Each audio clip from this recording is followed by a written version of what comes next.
नमस्कार दोस्तों, स्वागत है आपका वर्ण में। हम अध्याय 1 बहुपद पढ़ रहे हैं।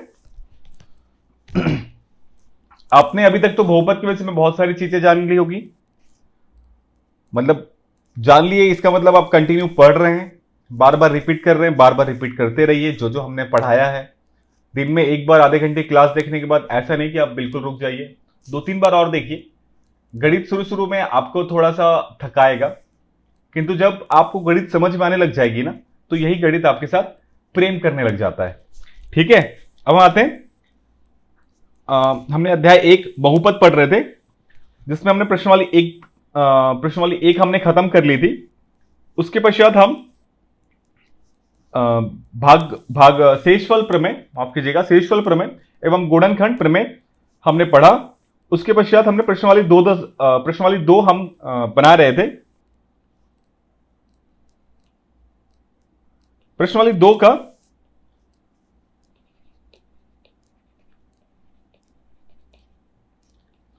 प्रश्नवाली 2, जिसमें हमने अभी तक प्रश्न 1 हम खत्म कर चुके थे। अब हम आगे चलते हैं प्रश्नवाली 2 का दूसरे प्रश्न से।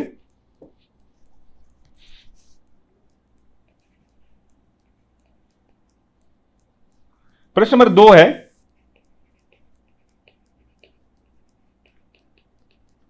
देखिए चूंकि हम आपको पूरा का पूरा कॉन्सेप्ट दे रहे हैं, पूरा का पूरा क्लास बना के दे रहे हैं, हर एक उदाहरण, हर एक अभ्यास को हम आपको पूरा करने का प्रयास कर रहे हैं, तो उससे होगा ये कि थोड़ा सा विलंब होता जाएगा। थोड़ा जो एक एक क्लास है वो काफी, एक एक अध्याय काफी लंबा खींचता चला जाएगा, किंतु लंबा ये आप जान लीजिए कि आपके कोर्सेज से पहले हम आपको पूरा का पूरा गणित खत्म करके देंगे। साथ ही साथ आपका क्या होगा, गणित में जो इंटरेस्ट है वो आता चला जाएगा। जितना ज्यादा आप अभ्यास करते जाएंगे, गणित आपको उतना अच्छा लगता चला जाएगा। तो प्रश्न नंबर 2 है, निम्नलिखित में जांचिए कि क्या gx px का एक गुणनखंड है। gx यानी भाज्य, भाज्य का गुणनखंड है अथवा नहीं। इसके लिए हमने क्या किया था, आपको याद होगा, शेषफल प्रमेय एवं गुणनखंड प्रमेय से हमने जाना था कि गुणनखंड प्रमेय के अनुसार यदि शेषफल शून्य आता है, शेषफल शून्य आता है, तो भाजक का या भाज्य का गुणनखंड है।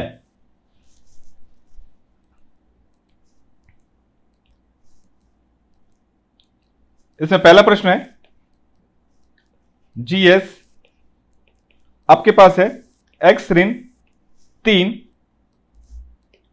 और पीएस है x की घात 3 ऋण 4x की घात 2 धन x धन 6। हम इसे हल कैसे करते हैं, उदाहरण में आपको मैंने समझाया था। ये जीएस है तो x ऋण 3 बराबर 0, यानी x बराबर 3।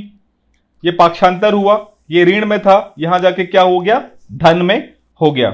अब आपको उतारना है पीएस बराबर x की घात 3 ऋण 4x की घात 2 धन x धन 6। इसके बाद आपको क्या करना है, आपको लिखना है शेषफल प्रमेय से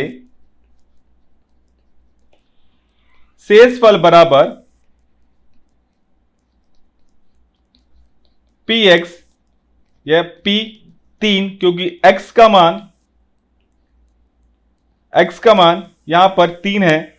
तो अब आपको जहां जहां पर भी x होगा उसकी जगह आपको क्या लिखना है, 3। जहां जहां पर भी आपके पास x होगा उसकी जगह आपको 3 बनाकर हल करना है। तो शेषफल बराबर ये क्या, x की घात 3 यानी 3 की घात 3 ऋण 4 गुणा 3 की घात 2 धन 3 धन 6। 3 तिया 9 तिया 27, 3 की घात में 3 का मतलब होता है 27, 4 गुना 9 धन 3 धन 6, 27, 9 चौक 36 धन 9। अब आप क्या करेंगे, जो जोड़ने वाला है यानी ये 9 और ये 27 को आपस में आप जोड़ देंगे तो ये हुआ 36 ऋण 36 बराबर 0। तो आप लिखेंगे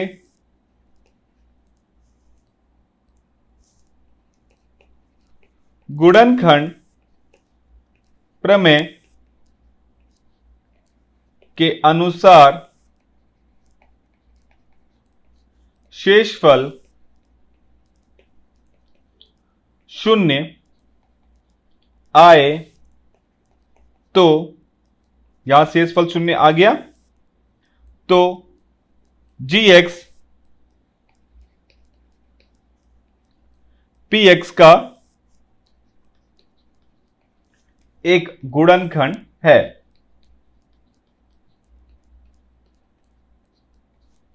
का एक गुणनखंड है और यहां आ गया आपका उत्तर।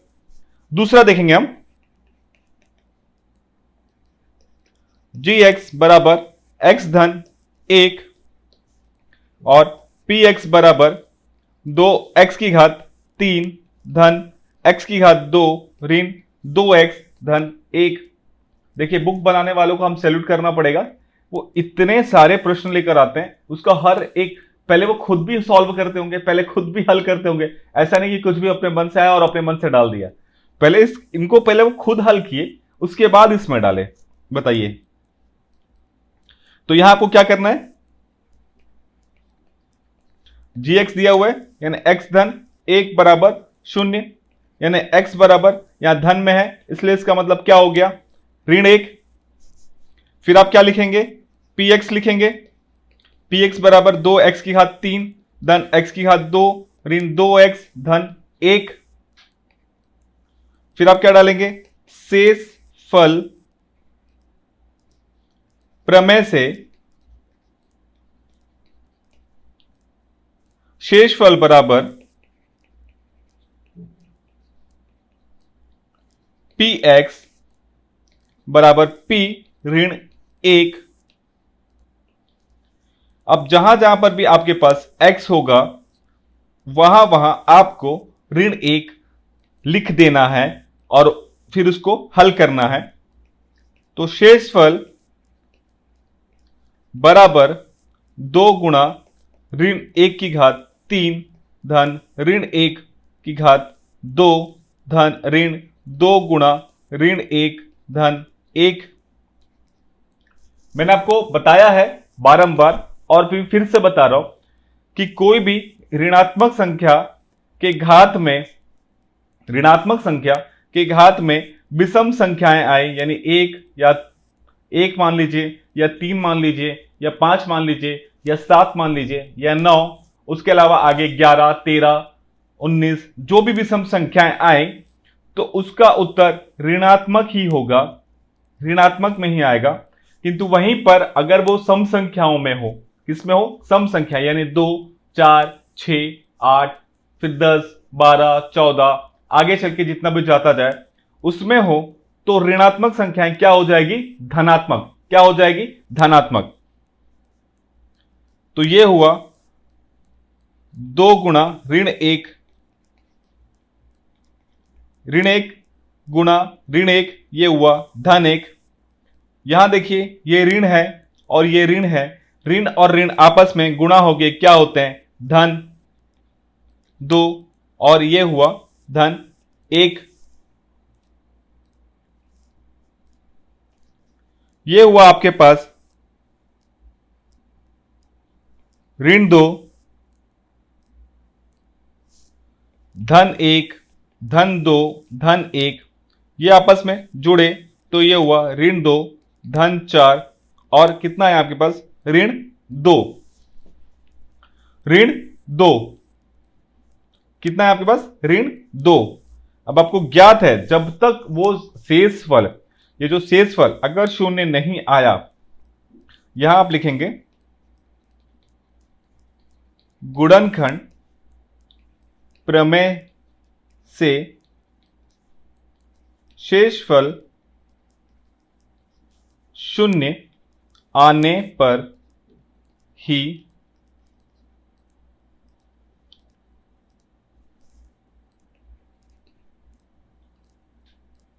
भाजक भाज्य का गुणनखंड होगा। ठीक है, पर यहां शेषफल शून्य नहीं आया,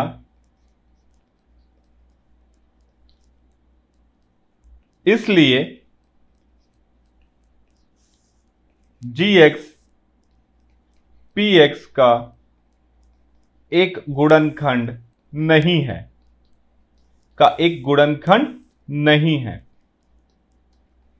अगर यहां शून्य आता तो गुणनखंड होता, अगर शून्य के अलावा कुछ भी आ रहा है तो वो गुणनखंड नहीं है, बस आपको केवल उतना ही लिखना है। प्रश्न नंबर 3,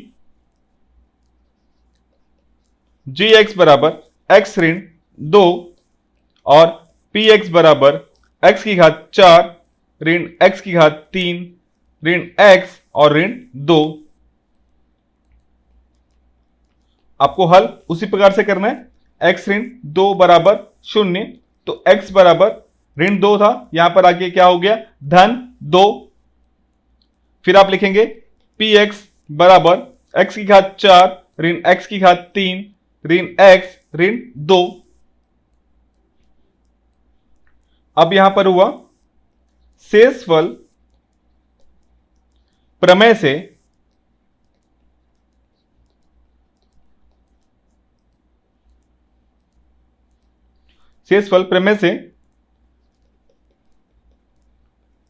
शेषफल बराबर p x और x की जगह आपको क्या लिखना है, p 2।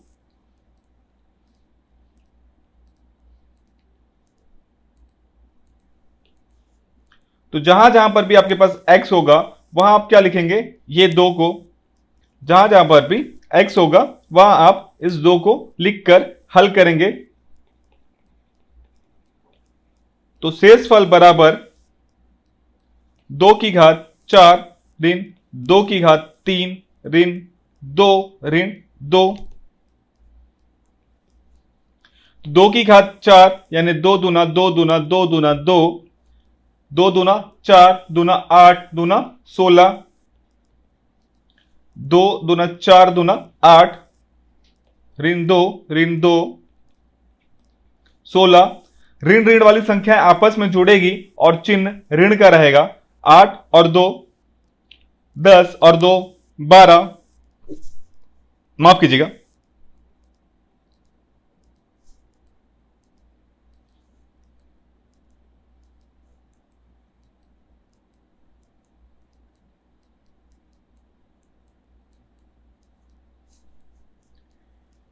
8 4 8 और 2 10 और 2 12,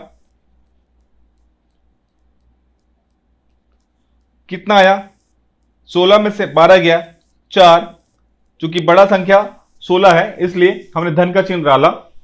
यह आवश्यक नहीं है किंतु फिर भी आपको पूरा हर तरीके से हल करना है और वैसे ही बनाना है। तो आपको फिर वैसे ही लिखना है,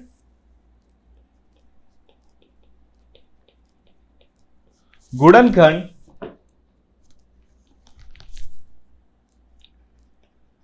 प्रमेय से यदि शेषफल शून्य आए तो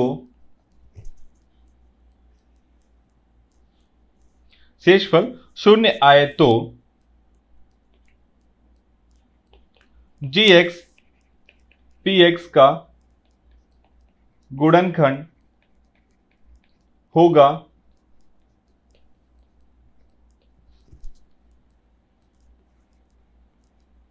इस प्रश्न में शेषफल शून्य नहीं आया। शेषफल शून्य नहीं आया। आया क्या? शून्य नहीं आया।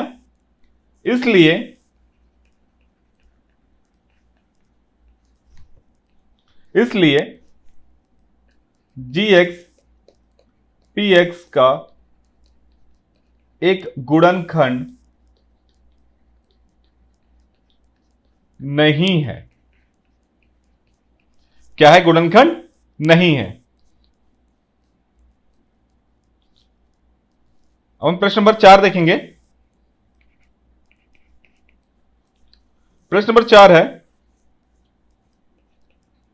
जी एक्स बराबर एक्स ऋण 1 और पी एक्स बराबर एक्स की घात 3 धन 5 एक्स की घात 2 ऋण 5 एक्स धन 1।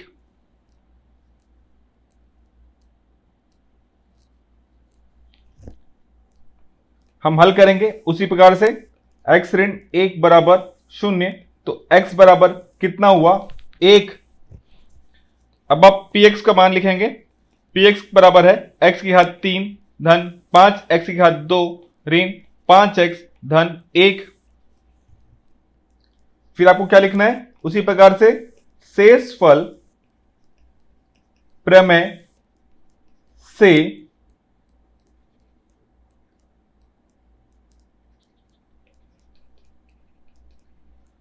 शेषफल बराबर पी एक्स या पी 1, क्योंकि x की जगह 1 है, तो जहां जहां पर भी x होगा वहां आपने 1 लिखा।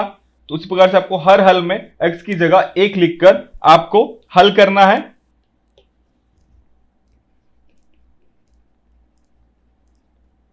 शेषफल बराबर x की जगह आप 1 लिखेंगे।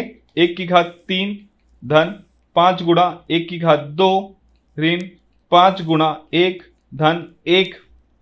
1 की घात 3 1 हुआ, 1 की घात 1 हुआ धन 5 ऋण 5 धन 1। ये हुआ 6 और 1 7 ऋण 5। कितना है आपके पास? धन 2। उत्तर है आपके पास 2।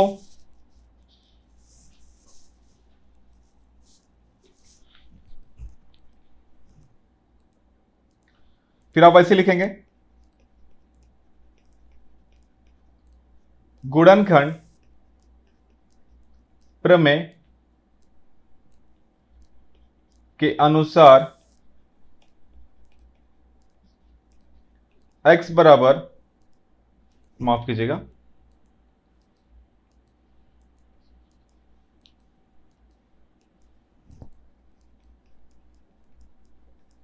शेषफल 0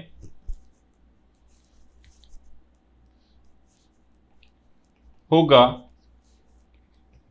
तभी भाजक भाज्य का गुणनखंड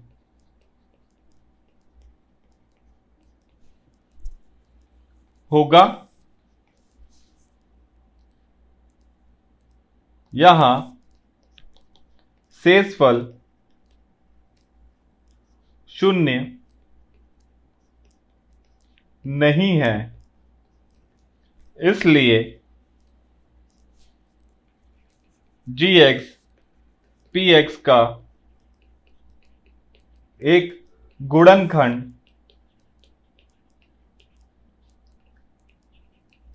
नहीं है। वैसे ये इस अध्याय का एक इंपॉर्टेंट क्वेश्चन है। बहुत बार यह प्रश्न आपके प्रश्न पत्र में आया हुआ है, इसके पहले के प्रश्न पत्रों में। तो यह प्रश्न जो अभी हमने चौथा नंबर प्रश्न हल किया है, यह आ सकता है। पांचवा, जी एक्स बराबर एक्स धन 4 और पी एक्स बराबर एक्स की घात 2 धन 2x ऋण 1। बस आपको हल कैसे करना है?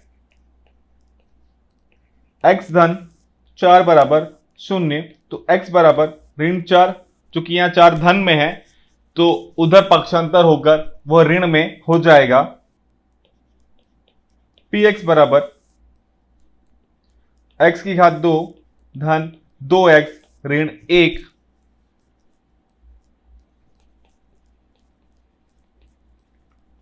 शेषफल प्रमेय से शेषफल बराबर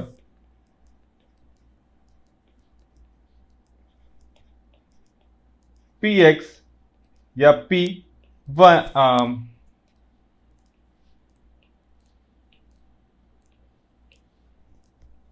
ऋण 4। तो जहां जहां भी आपके पास x है उसकी जगह आपको क्या लिखना है, ऋण 4, और उसके पश्चात आपको उत्तर मतलब हल करना है।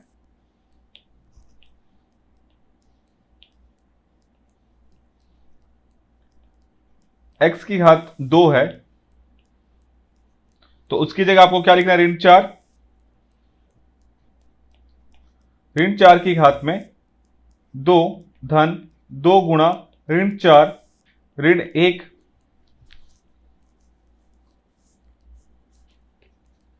तो ये हुआ 4 4 16।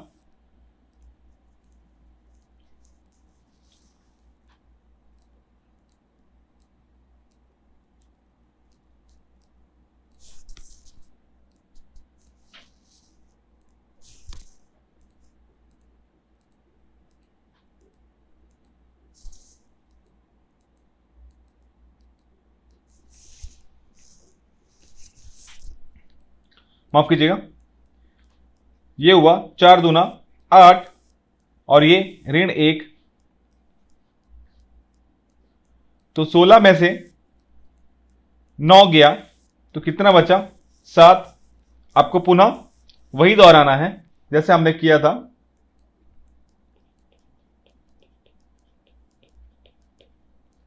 गुणनखंड प्रमेय से शेषफल बराबर शेषफल 0 हो तभी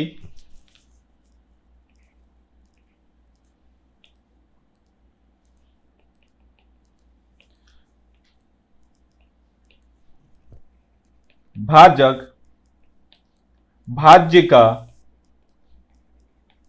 गुणनखंड है।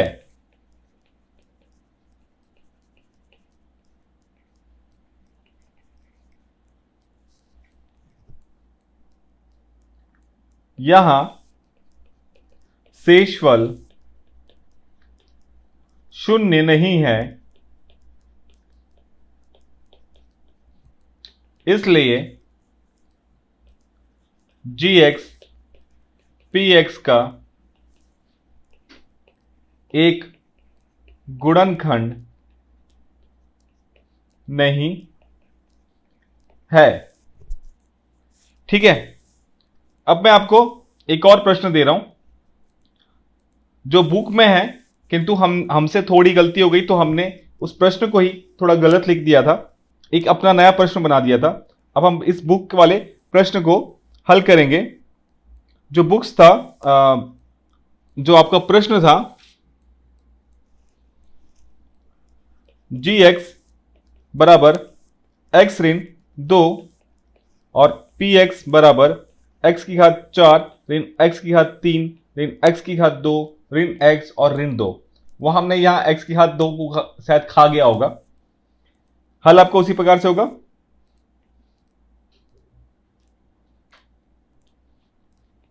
x ऋण 2 बराबर 0, तो x बराबर धन 2, फिर आप px को लिखेंगे x की घात 4 ऋण x की घात 3 ऋण x की घात 2 ऋण x ऋण 2। तो शेषफल प्रमेय से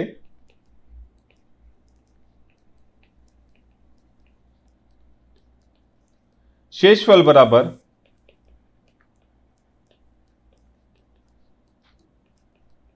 px बराबर p2। तो जहां जहां पर भी 2 होगा x होगा उसकी जगह आपको क्या लिखना है, 2। तो शेषफल बराबर 2 की घात 4 ऋण 2 की घात 3 ऋण 2 की घात 2 ऋण 2 और ऋण 2। ये हुआ था हमारे पास 2 दूना 8, 8 दूना 16 और 16 नहीं, 2 दूना 4, 4 दूना 8 और 8 दूना 16। ये हुआ 8, ये हुआ 4, ये हुआ 2, 2। अब ऋण वाले आपस में जुड़ गए तो 8 और 4 12 और 2 14 और 2 16, किंतु चिन्ह ऋण का ही रहेगा। 16 में से 16 गया यानी 0, तो शेषफल हमारे पास आ गया 0।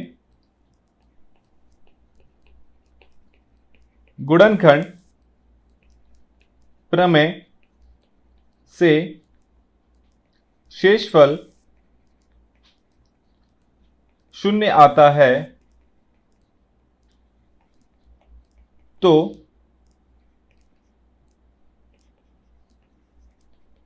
भाजक भाज्य का गुणनखंड है, इसलिए gx px का एक गुणनखंड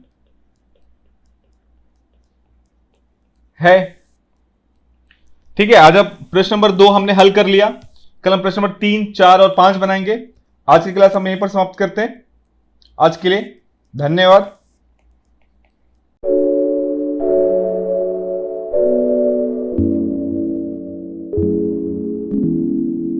Thank you.